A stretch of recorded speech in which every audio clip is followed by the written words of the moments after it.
relationships and the way that we interact with one another. And I think both of these lines of inquiry are important and valid and a crucial part of our society today. So, what is the role of artists in the digital age? With these new tools and new capabilities come new ways of working.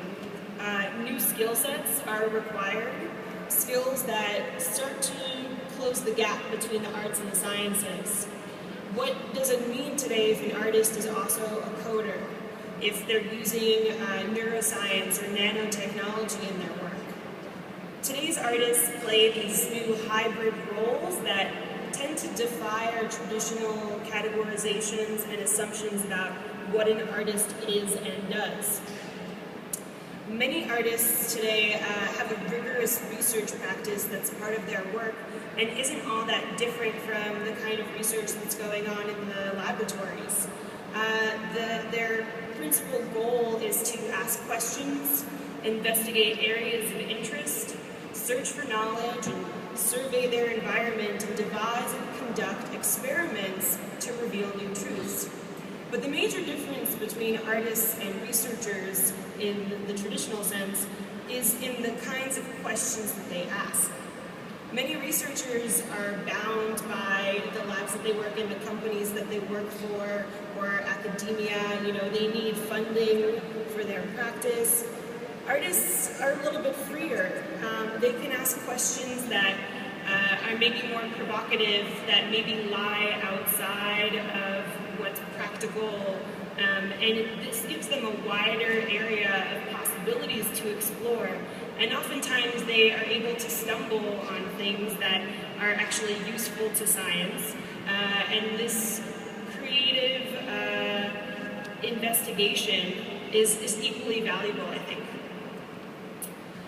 One of my favorite artist researchers working today is an artist named Heather Dewey Hagbert. Heather is actually here at TAG as well, and she's doing a talk at the infield, I think around 5:30. You should definitely go and check that out. Heather became fascinated with DNA and the possibility of deciphering someone's identity from the traces of ourselves that we leave behind wherever we go. So she started collecting stray hairs and chewing gum and cigarette butts off the street and extracting the DNA from them.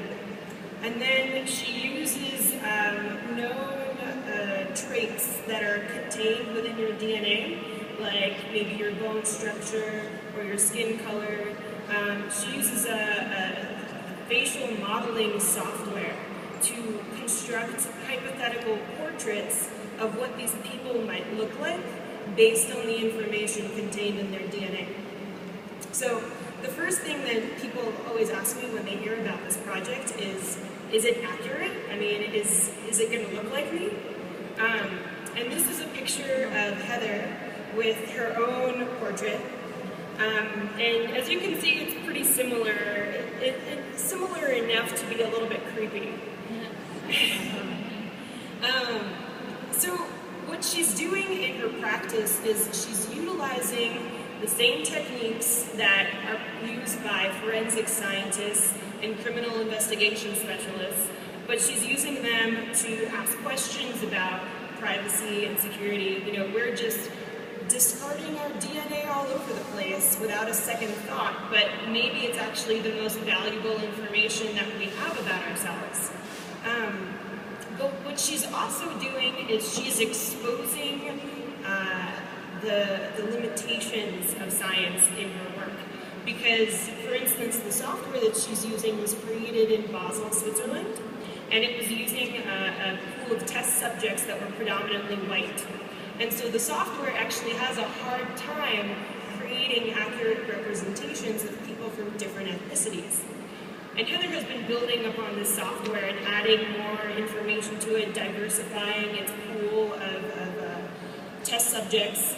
And in this way, she is actually helping to build on existing research while at the same time exposing its limitations. Another artist who has a very rigorous research-driven art practice that merges ecology and engineering Natalie was running a lab out of NYU where she was teaching for a while called the Environmental Health Clinic.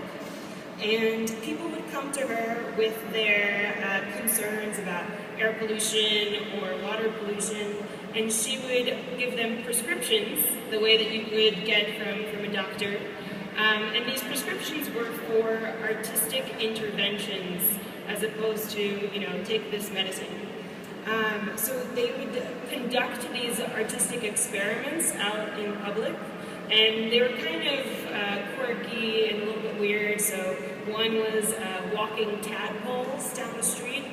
Another one was texting fishes. Another one was planting fire hydrant gardens around the city. And the project that you see here is called Amphibious Architecture, and it basically allowed people to converse with the fishes living in the city's waters. So how did this work? There were buoys embedded in the water system with sensors below the water and LEDs above the water. And the sensors would monitor air quality, water quality, the presence of fish, as well as humans that are interacting with the river's ecosystem. And through an SMS interface, you could actually text the fish and receive real-time information about the river. So, for instance, one message might read, "Underwater,